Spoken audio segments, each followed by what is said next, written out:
A'udzubillahi minasyaitonirrajim. Bismillahirrahmanirrahim. Assalamualaikum warahmatullahi wabarakatuh. Waalaikumsalam warahmatullahi wabarakatuh. Kita lanjutkan kajian kitab Bulughul Maram. Sekarang hadis ke 1515 ya, 1515. 15.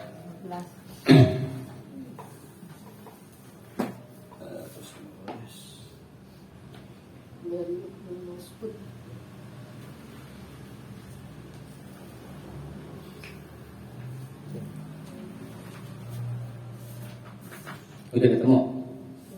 Saya bacakan ya. Wa Ibnu Mas'ud, dan dari Ibnu Mas'ud radhiyallahu anhu, semoga Allah meridainya, ia berkata, qala Rasulullah sallallahu alaihi wasallam, telah bersabda Rasulullah sallallahu alaihi wasallam, sibabul muslimi fusuqun. Sibab mencela atau mencaci maki al muslim, seorang muslim, fusuqun, satu kefasikan. Wa qitaluhu, dan memeranginya, kufrun, adalah kekufuran. Mutafaqun alaih.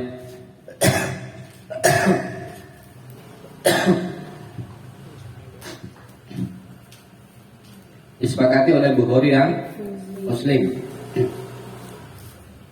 Hadisnya sah. Maksud hadis ini melarang kita mencaci maki seorang muslim dan memeranginya. Asbab as-sabur, berbagai secara bahasa ada asyatmu, mencaci maki, bertakalum, dan membicarakan fi a'radin nas, tentang kehormatan manusia, bimala yakni, dengan apa yang tidak penting. Itu jadi mencaci maki, mencela itu adalah membicarakan tentang kehormatan manusia.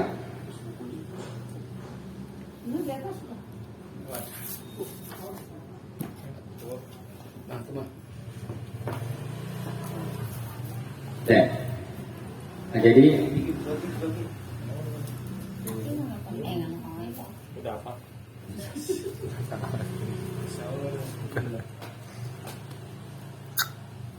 mencaci maki yakni menghina kehormatan kaum muslimin, fusuk apa tasik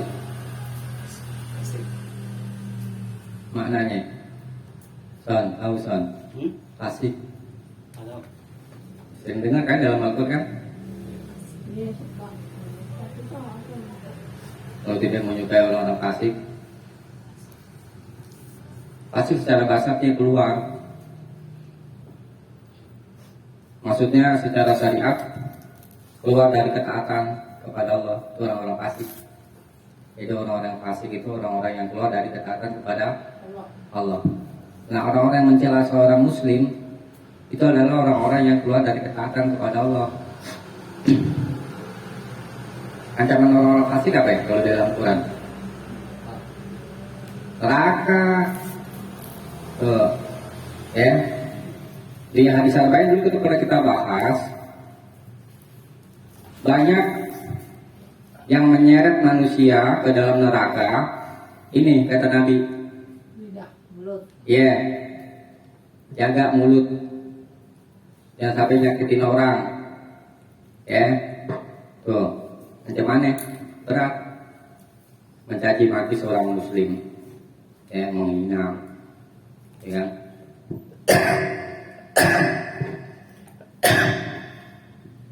Ada satu plastikan.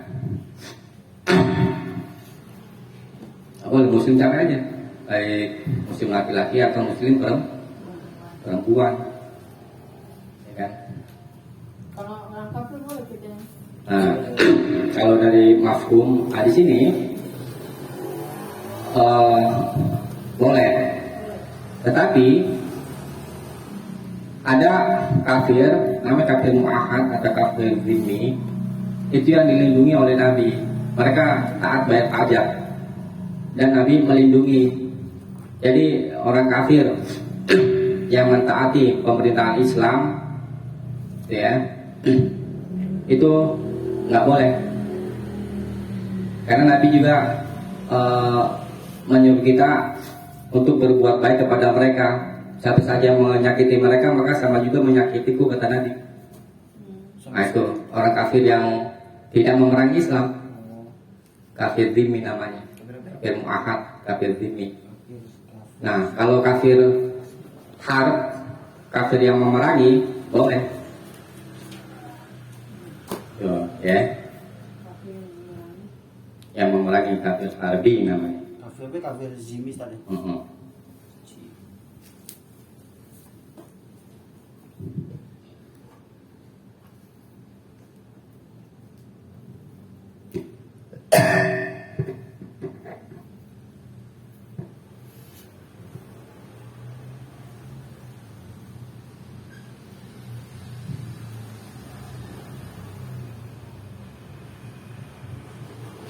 Ya.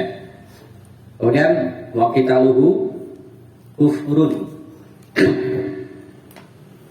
dan memerangi seorang muslim dengan jalan yang tidak benar, maka itu adalah satu kekufuran.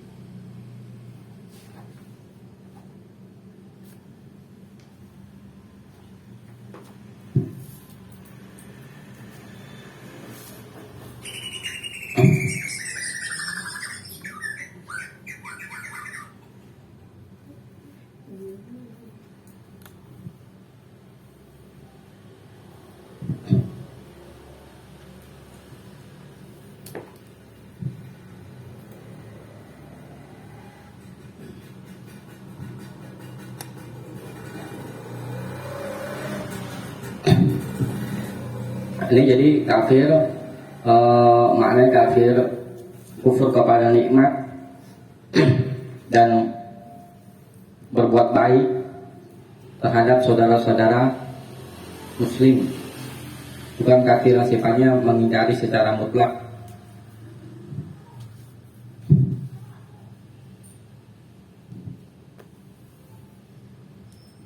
Tidak boleh memerangi seorang muslim dengan jalan yang tidak dibenarkan. Kalau dengan jalan yang dibenarkan, ya boleh. Ya, saya bugot Alisa. Bugot yang memerangi pemerintahan Islam, bukan memerangi pemerintahan kayak begini, kayak kita ini. Dianggap orang yang demo bilang bugot. Ya emang Indonesia pemerintahan Islam apa ya? Bukan yang disebut bugot.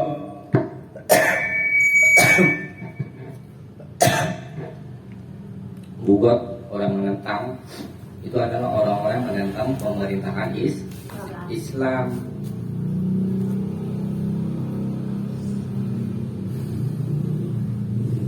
Mau itu rame demo haram, besok boleh bugot. Jadi hampir sama Makawas kan? Wan? Sama Makawas. Iya. Sama dong 12. Bukan hampir sama. Sama tuh. Tapi lihat dulu sifatnya, pemerintahannya. Nggak semua pemerintahan secara mutlak. Yang dimaksud pembugot itu adalah orang-orang yang menentang pemerintahan Islam, pemerintahan yang menjalankan syariat Islam. Emang Indonesia menjalankan syariat Islam? Enggak. Ya kagak lah, orang yang demo. Berarti boleh dong di demo ya? Ya boleh. Nah kalau pengawal dia orang muslim gimana itu? Apa? Kalau di pengawal orang muslim? Ya itu dia risikonya. Kenapa mau jadi pengawalnya? Bahkan ada satu hadis, ya, riwayat At-Tahawi, kalau pemimpinnya zalim, kamu jangan jadi polisinya, kamu jangan jadi menteri keuangannya, tuh, dan yang lain-lainnya di sekelilingnya. Kenapa? Karena Karena ikut-ikutan berbuat zalim nanti. berarti kalau gitu kita boleh merangi dia juga Ustaz. Apa? Pengawal. Ya boleh lah.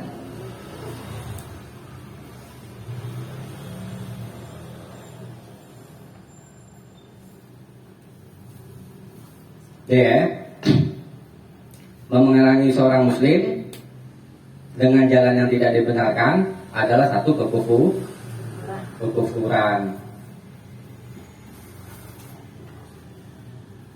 Hukumnya haram.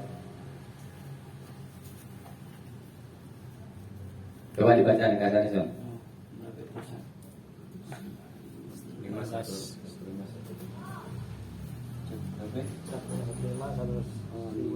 Hadis sah, maksud melarang mencaci maki dan memerangi orang muslim, hukum haram. 1:15-16 sah, maksud melarang menyangka jelek terhadap. Belum itu soal tentang tuh. Oh iya. Udah. Oh iya, kan Ustaz.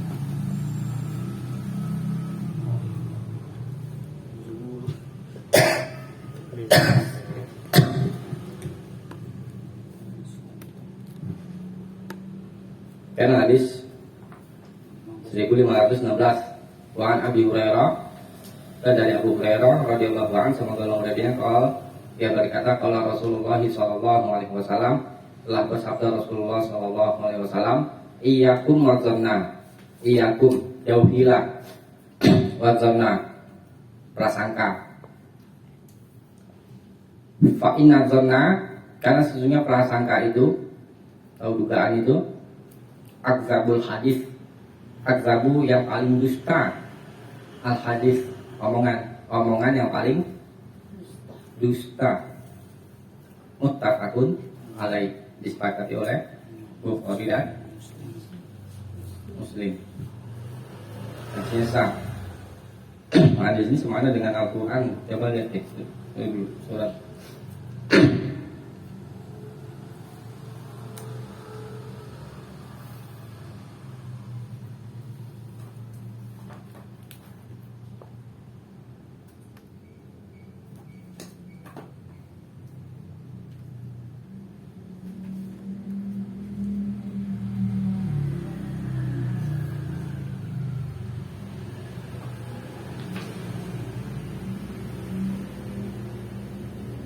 Surat Al-Hujurat, Al-Hujurat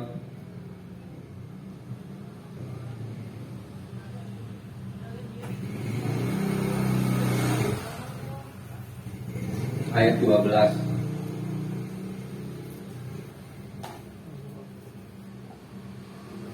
Saya bacakan. A'udzubillahi minasyaitonirrajim.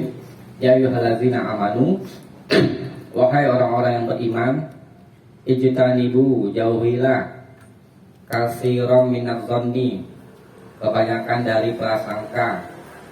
Inna ba'dadz-dzanni, sesungguhnya sebagian prasangka itu ismun, adalah dosa.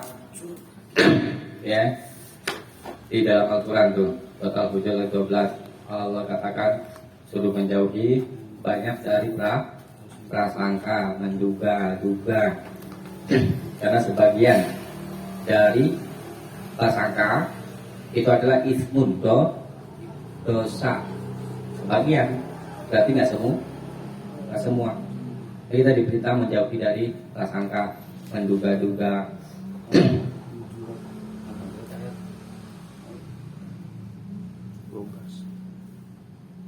Ayat berapa? 12 ya? Apa sih? 12 ya? Nah, yang Ustaz. Ayat 12 ya? Ayat 12 ada di satu. Al-Hujurat ayat 12. Oh Ya, saya dugaan prasangka apa? Tapi yang mau tahu pengertiannya Apa? prasangka, Kenapa? dugaan, Oh. dugaan apa sih? Ini prasangka buruk. Iya, kan maknanya itu kan ini ya. Dugaan atau prasangka itu lintasan hati yang mengandung benar atau salah, lalu dihukumi dengannya dan dia bersandar dengannya tanpa ada bukti, cuma nyangka-nyangka doang. Gitu ya kan? Seperti misalkan menuduh orang, apa yang namanya, berbuat zina misalnya contoh, tanpa ada bukti. Itu namanya menyangka-nyangka, ya.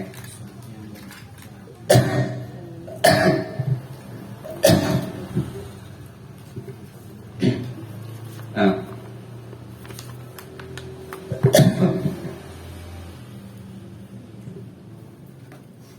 jadi kita disuruh kalau husnuzan, husnun itu baik, zon prasangka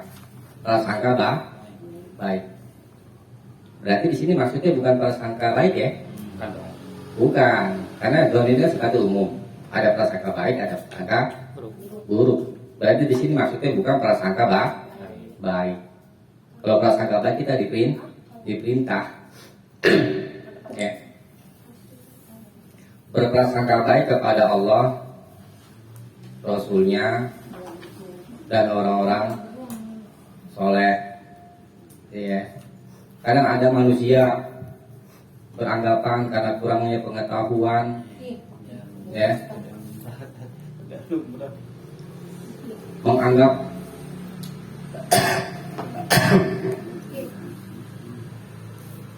Allah tidak berlaku adil kepadanya. Semisal, kok saya miskin, kok dia kaya, kalau nggak adil, padahal dia kafir. Saya sholat tiap hari. Nah ini namanya prasangka buruk sama Allah. Kenapa dia begitu? Karena kurang ilmu. Ya. Padahal Allah di surat apa nanti? Surat Atin ayat terakhir. Alaihissallahu bi'ahkamil hakimin. Bukankah Allah yang maha bijaksana dalam putusannya, semua adil?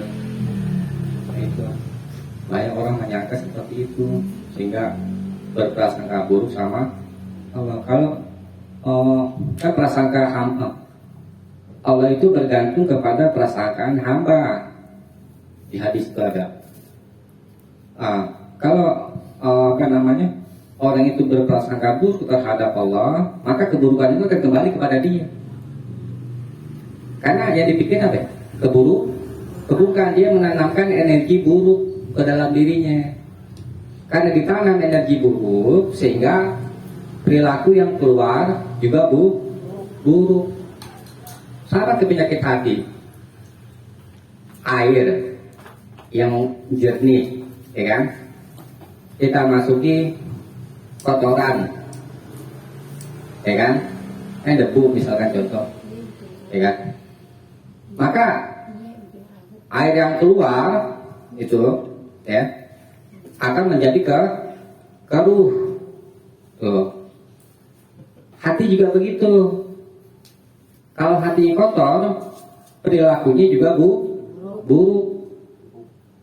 Kan itu di Arba'in. Apabila jasad di dalam jasad itu baik, maka apabila di dalam hati itu baik, maka jasadnya juga akan baik. Apabila di dalam hati itu buruk, maka jasadnya juga akan buruk. Itu. Jadi kembali kepada pembahasan, yang sekali-kali kita berprasangka buruk kepada Allah. Seperti hadis yang pernah kita bahas yang lalu, Tais Abdul Dinar,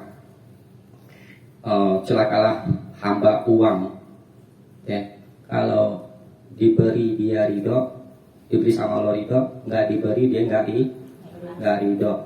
Nah, ini juga sama artinya, memandang buruk perbuatan Allah itu. Dia anggap Allah itu tidak memberikan keadilan buat dirinya. Disebut tak isa'ah, didoakan sama Nabi Isabtu Tinar. Jadi kecelakaan bagi hamba-hamba uang. Ya. Dan kembali kepada pembahasan.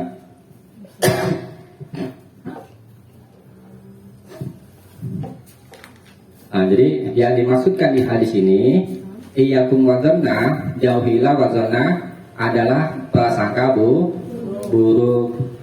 Kalau kita belum tahu jelas tentang kebenaran yang ada pada diri orang, lebih baik kita diam, jangan nyangka-nyangka yang jadi dosa dan menyebar fitnah, tuh ya kan? Menyebar fitnah.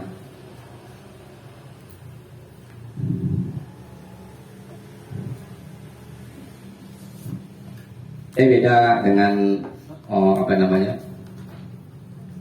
beda dengan pembahasan tentang penelitian rawi hadis.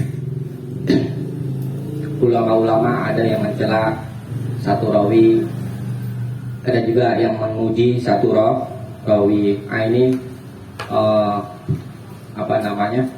semua itu berdasarkan dugaan.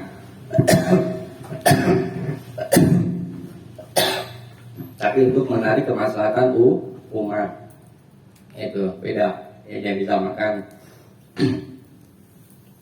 Nah, kemudian fa'inna dzanna, karena sesungguhnya buruk sangka itu akzabul hadis, sedusta-dusta omongan.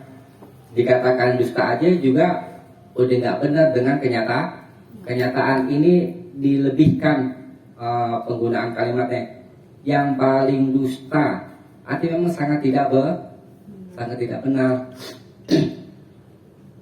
Ya, apa tadi yang jauhilah banyak prasangka, jangan banyak prasangka, karena sebagian prasangka itu adalah dosa. Memang berprasangka baik sama orang. Prasangka baik kan juga hati kita juga tenang. Kalau prasangka buruk, ya ngeliat orangnya aja juga, ya kan? Padahal belum tentu benar untuk orang. Ya, dibaca kesana coba.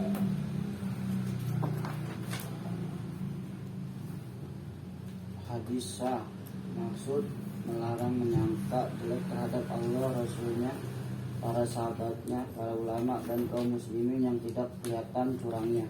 Hukum haram. Iya. Itu ada pusat di Jember berita dituduh nabul, iya, padahal nggak terbukti kan? Tapi tetap di 10 tahun. Iya, ada maksud kriminalisasi ulama yang sengaja. Semua ulama di penjara. Jangan, kita jangan membenci orang-orang soleh, karena dengan mencintai orang-orang soleh aja itu bisa menjadi penyebab kita masuk surga. Almarhum ma'aman ahabba, seseorang itu bersama orang yang dia cintai. Cinta Allah, cinta Rasul bisa mengantarkan kita ke surga. Cinta orang-orang soleh bisa mengantarkan kita ke surga, walaupun amal kita nggak seperti mereka. Mau mencintai aja susahnya, ya kan? Karena guruku dulu pernah seringkali berpesan, jangan pernah terdetik di hati kita sedikit pun membenci orang-orang soleh.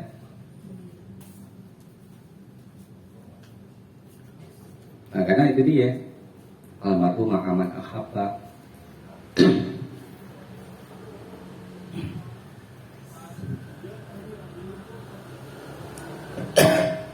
Dia baca soal nikahan enggak? Udah tadi. Udah. Coba baca nih. Bos. Nih. Bos. Ini mau minum dulu oleh Pak. Hadis 1500. Ya, sekarang Enggak akan baca hadis yang kedua 1500. 17. Iya. Di situ baru baca ringkasan. Hah? Iya benar. Benar. Iya ini dia. Hadis 1517. Anu kili, Makil. anu kili, Makil. Makil. bin Yasar. Allah sami'tu Rasulullah sallallahu alaihi wasallam yaqul ma min abdin yastar'i illahu ra'iyatan yamutu yauma yamut wa huwa ghasun li ra'iyatihi illa haramallahu alaihi jannah. Muttafaqun alaihi. Dari Makil bin Yasar, dia berkata, saya dengar Rasulullah Shallallahu Alaihi Wasallam bersabda, tiap-tiap seorang yang Allah serahkan kepadanya segolongan rakyat buat ia pimpin, lalu ia mati. Di hari ia mati, di dalam keadaan ia menipu rakyatnya, tidak lain melainkan Allah akan haramkan surga baginya. Berarti pemerintah nih. Gimana nih? Iya. Tentang pemerintah benar. Wan Makil ibni Yasar, dan dari Makil bin Yasar radhiyallahu an, semoga ridhonya, qala, dia berkata, sami'tu Rasulullah sallallahu alaihi wasallam yaqul, aku pernah mendengar Rasulullah sallallahu alaihi wasallam bersabda, ma min abdin, tidaklah satu hamba pun yastar'i illahu ra'iyatan, yang Allah berikan kekuasaan kepadanya untuk memimpin rakyat, yang yamutu, dia mati, yauma yamutu, pada hari dia akan mati, bahwa ghasyun, sedangkan dia menipu atau curang, li ra'iyatihi, terhadap rakyatnya, illa, melainkan haramallahu alaihi jannah, Allah haramkan atasnya surga. Muttafaqun alaih.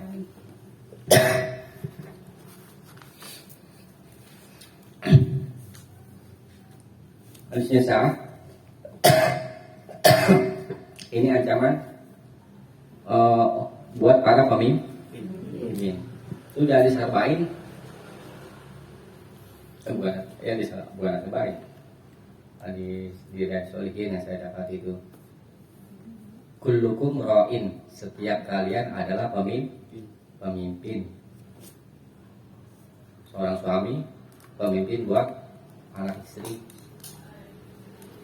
istri pemimpin buat anak, ya, dan pelayan. Nah, jadi masing-masing kita adalah pemimpin.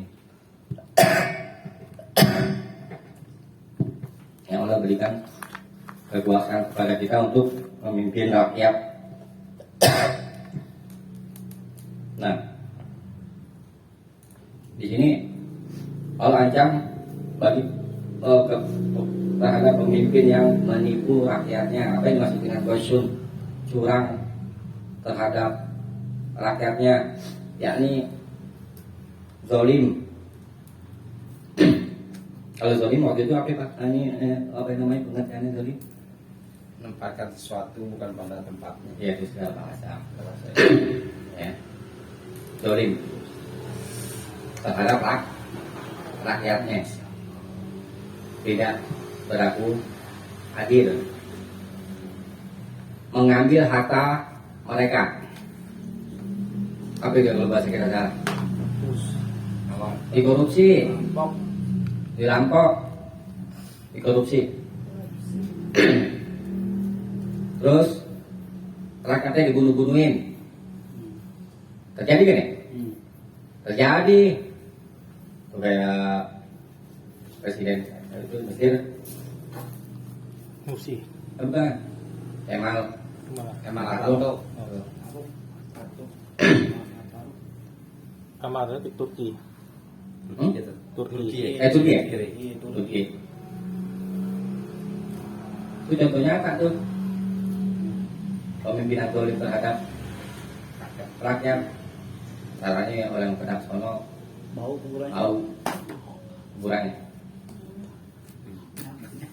Bisa terang bos. Nah, kemudian merusak kehormatan rakyat, kemudian menutupi kebutuhan rakyat, ya, rakyat dibiarkan sengsara, ya, pejabat-pejabat yang kaya, ini nyatanya, terus aja jauh, negeri gitu juga begini, Iya. ya, Iya. yang ancaman ini berat. Haramallahu alaihil jannah, Allah haramkan atasnya surga. Kalau haramkan berarti masuk mana nih? Ke neraka, kekal. Itu jadi ancaman buat pemimpin. Ya. Jadi pemimpin harus adil, ya. Jangan curang. Itu sekarang loh.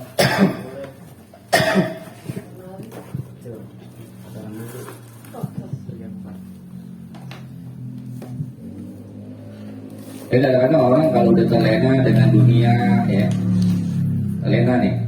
terlena siapa aja. Kalau terlena dengan dunia, dikasih nasihat kalau nggak bakal masuk. Kenapa ya? Karena hatinya keras. Itu saudara hadis ada itu tentang kisah ahli kitab.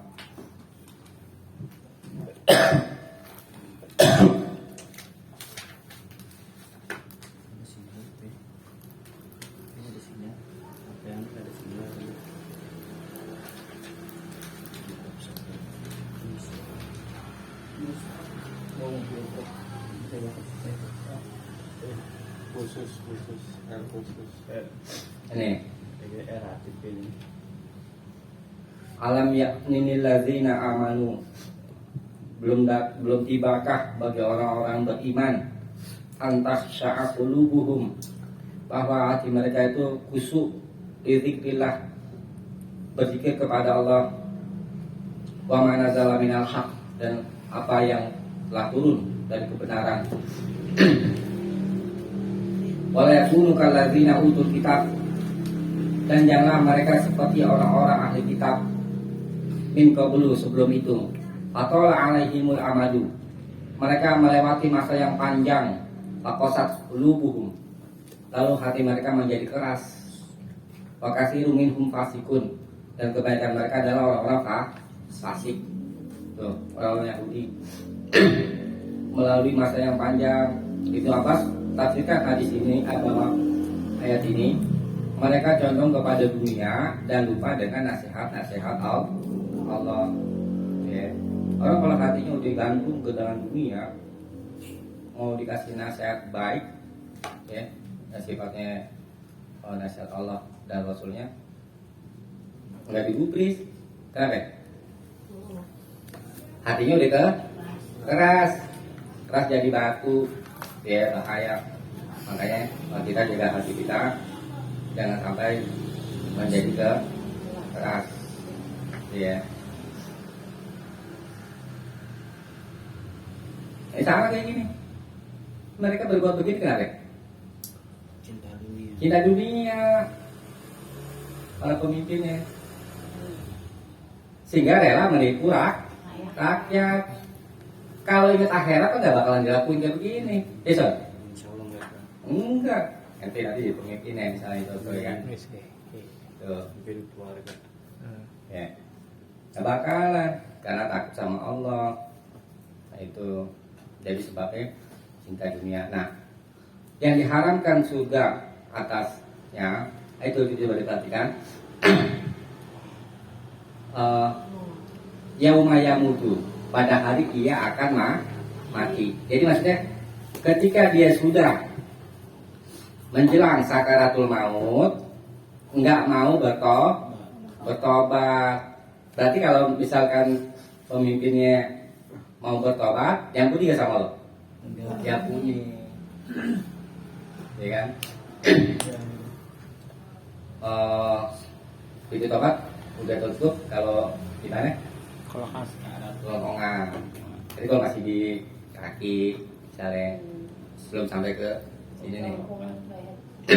Itu makanya kan pentingnya orang yang sakaratul maut itu ditalkin, disuruh ucapin la ilaha illallah terus. Karena orang lagi sakaratul maut tuh sakarat itu diambil dari sama kata-katanya dengan sakron, mabuk, seperti orang mabuk, sadar nggak sadar orang sakaratul maut tuh. Makanya terus ditalkin la ilaha illallah tuh di telinganya.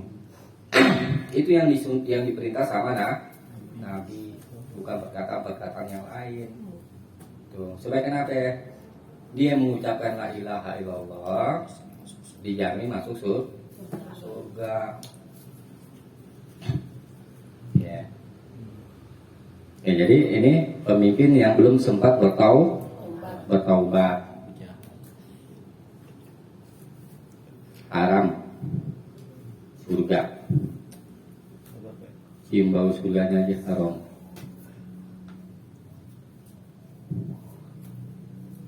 Coba dibaca ringkasannya.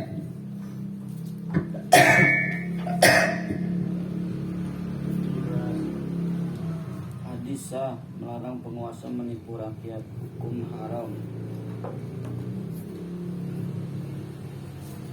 Ya.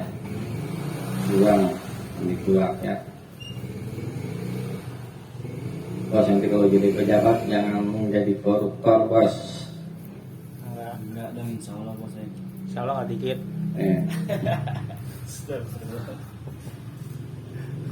Cuma dikit kan. Hah? Nggak cuma dikit. Mau dikit dong ya? Jangan dong. Udah ancamannya.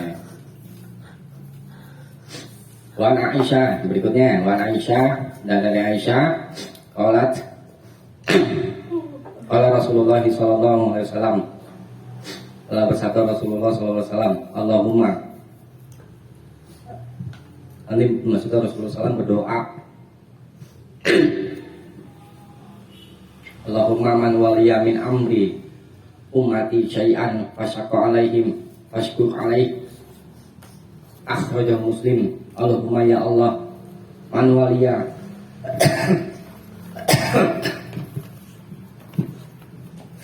siapa saja menjadi wali dari urusan umatku syai'an dengan sesuatu fasyaqa alaihim, lalu dia menyusahkan, mempersulit mereka, fasbuk alaih, maka persulitlah ia atau susahkanlah ia.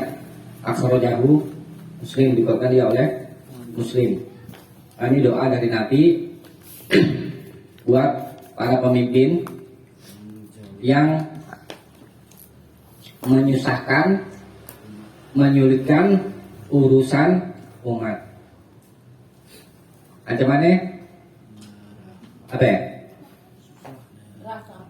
Ancaman itu Nabi berdoa fasbuk alaih, maka persulitlah dia. Ini maknanya umum di dunia dan di akhirat. Nah itu. Nah, saya rasakan sendiri di birokrasi pemerintahan itu banyak sekali mempersulit urusan administrasi. Saya dulu pernah ngobrol panjang KTP son, Orang pendatang lagi duitin. dibilang punya KTP ganda. Saya nggak bilang KTP ganda pak. Suruh lapor ke Sudin, saya ke Sudin, nggak punya KTP ganda.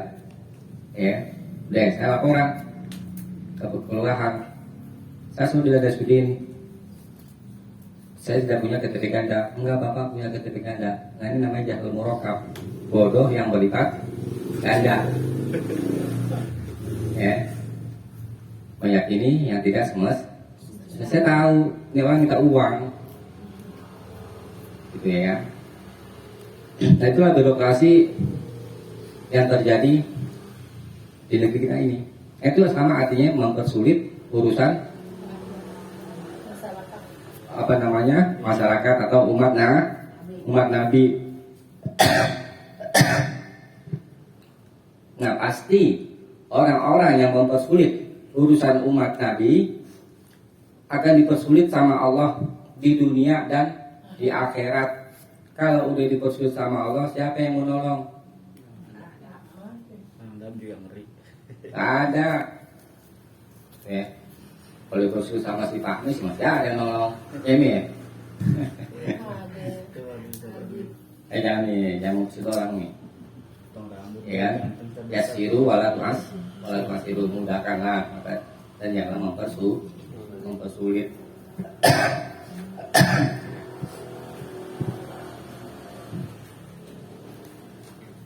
Ya, barangkali nanti Johnson terpilih jadi ketua RT. Kalau bos sudah pernah pengalaman nih bos, itu mempersulit ya bos?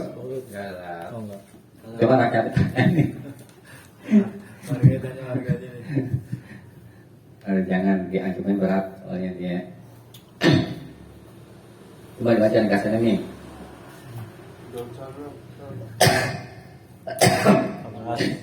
16. Hadis sah, maksud melarang penguasa menyusahkan rakyat. Hukum haram.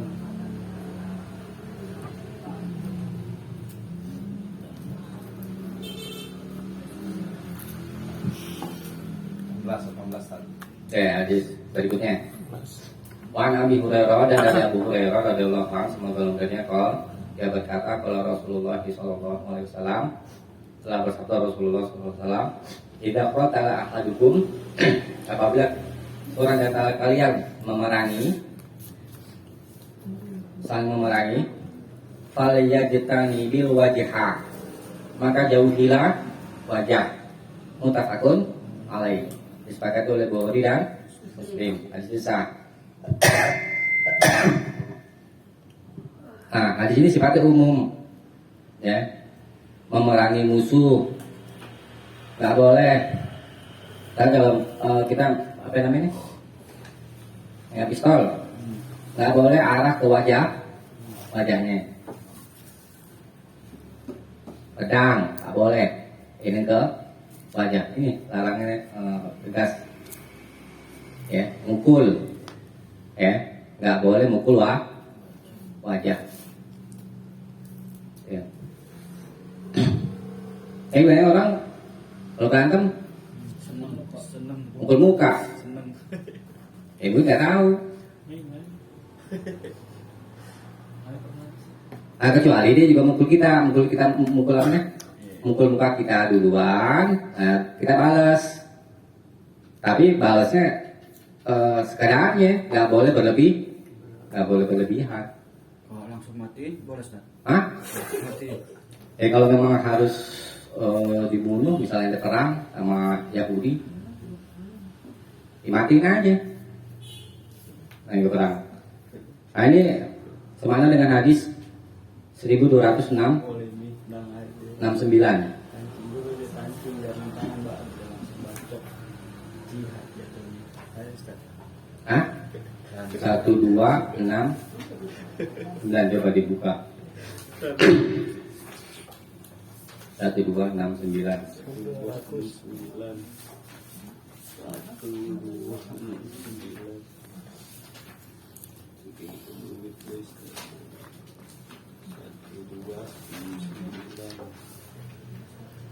Ya.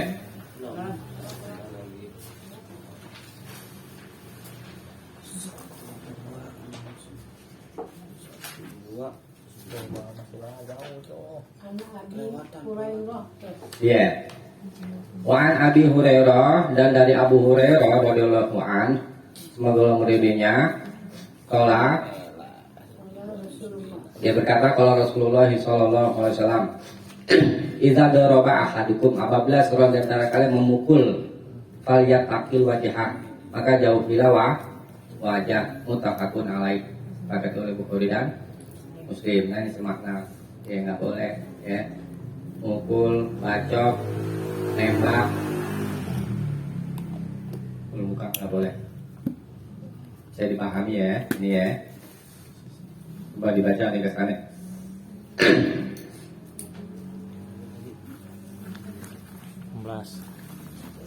Bisa. Maksud melarang memukul, menampar, menikam atau memancung muka. Hukum haram.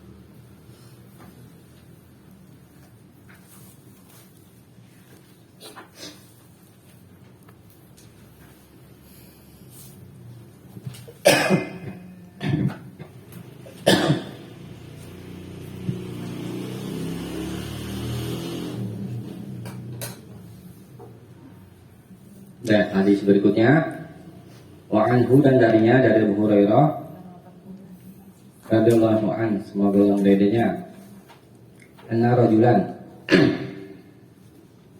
bahwa seorang laki-laki berkata, ya Rasulullah, wahai Rasulullah, ausini, berilah wasiat kepadaku.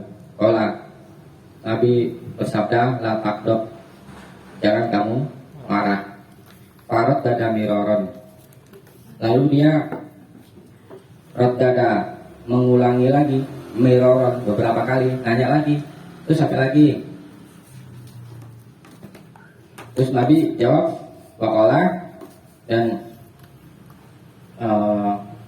Nabi bersabda, la takdob, jangan kamu marah. Akhrajahul Bukhari dikeluarkan oleh Bukhari. Nah, jadi kenapa ya Nabi memberi nasihat kepada orang laki-laki ini dengan la takdob, jangan marah. Tapi kadang-kadang Nabi juga memberi nasihat kepada sahabatnya yang beda. Jadi dilihat dari keadaan orangnya, nggak sama Nabi memberi nasihat, ya. Nah, boleh jadi orang yang minta nasihat kepada Nabi ini adalah orangnya pemarah. Kalau pemarah, apa bedanya pemarah sama orang yang marah? Bukina. Beda ya. Kalau orang yang marah sesekali aja. Kalau pemarah, marah terus. Berkali-kali. Ya. Sama bandingannya dengan pencuri dengan orang yang mencuri. Kalau orang yang mencuri sekali aja mesti mencuri. Kalau pencuri emang udah jadi pekerjaannya mencuri terus-terusan. Nah, ini boleh jadi sahabat ini orangnya sangat pemarah. Yang lalu sudah kita bahas, Nabi bersabda, laisa syadidu bisur'ah. Orang yang kuat itu bukanlah seorang pegulat. Innamas syadidu, hanyalah orang yang kuat itu alladzi yamliku nafsahu, adalah orang yang bisa menguasai dirinya indal ghadabi, ketika marah. Orang ada sabar ada batasnya. Orang bilang begitu kan? Apa namanya? Bukannya sabar ada batasnya. Perintah bersabar itu tanpa batas. Allah katakan innallaha ma'as-sabirin. Sesungguhnya Allah bersama orang-orang yang sabar. Nah, bersama Allah setiap saat itu adalah perkara yang dianjurkan. Berarti setiap saat kita disuruh apa? Bersabar. Yang ada batas, yang berbatas apanya? Kemampuan dia untuk bersabar yang masih terbatas. Nah, itu perlu ditingkatkan. Memang sabar, jadi orang sabar enggak dengan serta-merta langsung seperti apa namanya? Membalikan lapak tangan, enggak. Lintasannya panjang. As-sabru itu maknanya as-sabru al-imsaku fit doyik, menahan diri dalam kesempitan. Mau jadi orang sabar, kalau nggak mau apa namanya dihadapkan dengan kesulitan-kesulitan, ya nggak ada rumusnya. Justru menjadi penyabar itu lintasannya banyak yang sulit. Memang itu lintasannya. Bisakah kita tolak kesulitan hidup? Gak bisa. Kesenangan, kesulitan itu berputar seperti roda. Kadang kita susah, kadang kita senang, kan gitu kan? Ya, cuma lintasannya itu aja, hidup. Senang, susah. Kalau senang, apa ya? Syukur. Kalau sabar, kalau susah, sabar. Kalau bicara keinginan, manusia nggak ada yang pengen susah. Siapa yang mau susah coba? Nggak ada. Tetapi kita harus juga lihat realita hidup. Ada susah. Nah, Nabi katakan al-ghina ghina nafsi. Kekayaan itu adalah kelapangan hati. Nah, bagaimana caranya ketika kamu senang, kamu hatinya lapang. Ketika kamu susah, juga hatinya lapang. Kalau bicara senang, nggak perlu belajar. Semua orang bisa. Sekolahnya nggak ada tuh. Sekolahnya nggak usah sekolah juga bisa. Anak kecil aja bisa bersenang-senang. Yang perlu dipelajari, bagaimana ketika kamu susah, kamu tetap tenang, senang dan lapang hati. Ya kan? Jangan kita udah dikasih susah, nggak terima, ditambah susah. Dosa nggak tuh? Apa? Kasih susah nggak terima. Ya dosa. Kita dipinta sabar. Kalau nggak sabar, dosa. Ya kan? Semua kita hidup itu di dalam kekuasaan Allah. Semua menjadi kehendak Allah. Allah beri ujian begini dan begitu, itu semua udah menjadi kehendak Allah. Tinggal yang perlu kita siasati adalah bagaimana caranya supaya kita bisa melewati ujian-ujian yang Allah berikan kepada kita. Kalau dikasih ujian, kalau nggak punya ilmu untuk jawab, kira-kira bisa nggak? Nggak bisa. Jadi sabar, syukur, ada ilmunya. Ya kan? Kalau nggak pakai ilmu, kalau nggak pakai ilmu, yang dipakai sama dia apa ya? Hawa nafsu. Kan hawa nafsu. Manusia dikasih hawa nafsu kan? Ilmu bisa kalah kalau dituduhkan dengan hawa nafsu. Tapi orang-orang berilmu tidak demikian. Hawa nafsu itulah yang dituduhkan karena dia punya ilmu. Berdoa, ya Allah jadikanlah aku seorang yang penyabar. Dikasih kesulitan, ya Allah nih kesulitan apa lagi? Ketemu jangan sabar. Dikasih ujiannya, lintasannya ngeluh. Itu namanya deh, tidak menerima kenyataan hidup. Dona. Tadi kembali lagi ya.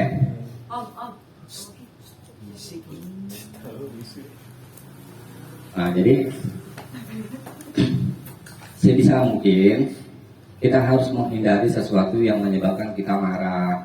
Kita udah bahas panjang lebar waktu itu. Kalau kamu marah, baca doa, auzubillahi minasyaitonir rajim. Ikan kalau lagi berdiri, suruh duduk. Kalau lagi duduk suruh baring.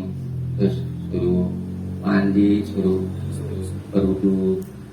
Kenapa kita disuruh menghindar dari marah? Tadi kita bahas itu. Kebanyakan nih yang menyeret kita ke apa? Mulut. Orang lagi marah, ya, nggak kontrol, orang nggak bisa kontrol. Yang diomongin apa? Sesuatu yang menyakitkan orang. Es numbang. Tuh, ya. Satu yang menyakitkan orang. Dan akibatnya lagi yang lain akan memutus persaudaraan, akan memutus persahabatan, akan memutus hubungan baik. Efeknya banyak. Tuh kalau marah sama orang, ya. Kemudian akan mencegah dari berlaku lemah lembut, ya, yang ada nyakitin orang. Ya, nggak boleh nyakitin orang. Dosa.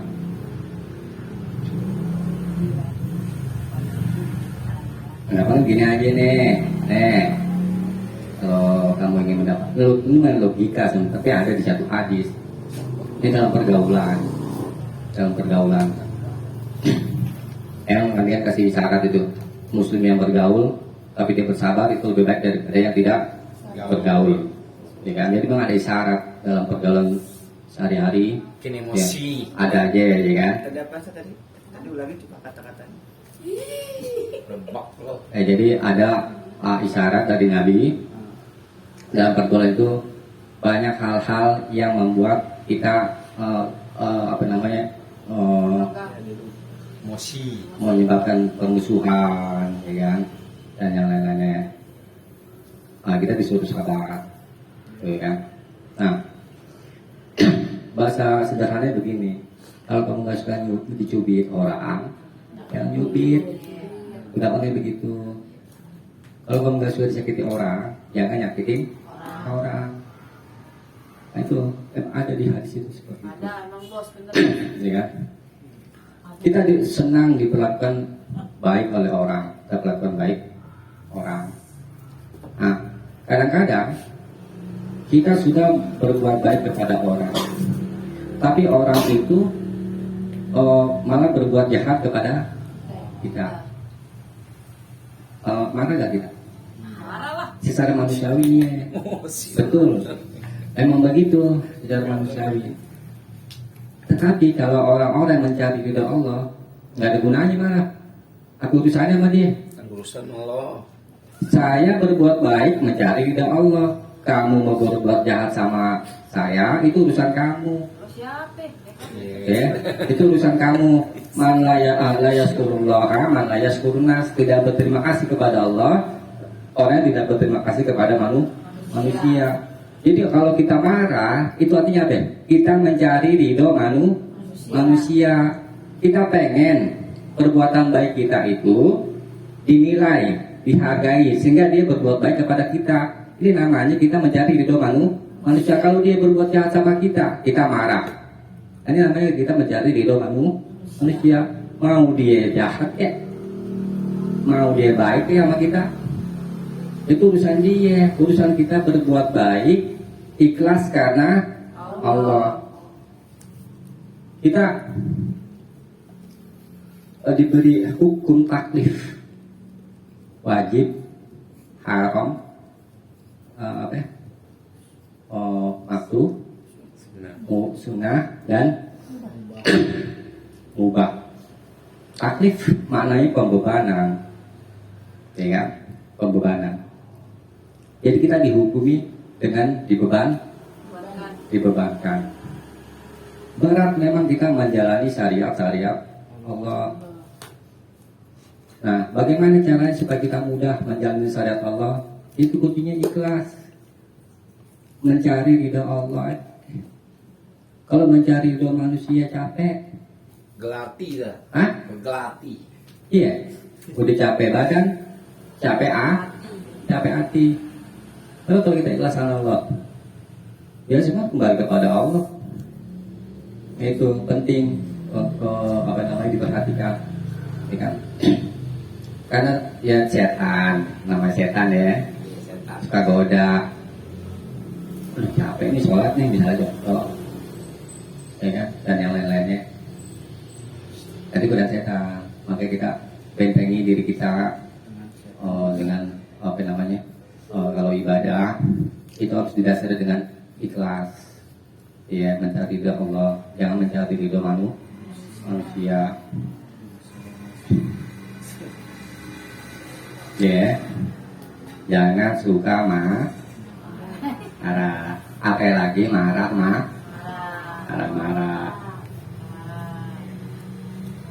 Tapi jantungan. Saya kira bukan ya, habis ini ya. Mudah-mudahan ada manfaatnya, kurang lebihnya mohon maaf. Subhanallahumma wa bihamdik, asyhadu an la ilaha illa anta, astaghfiruka wa atubu ilaik. Assalamualaikum warahmatullahi wabarakatuh.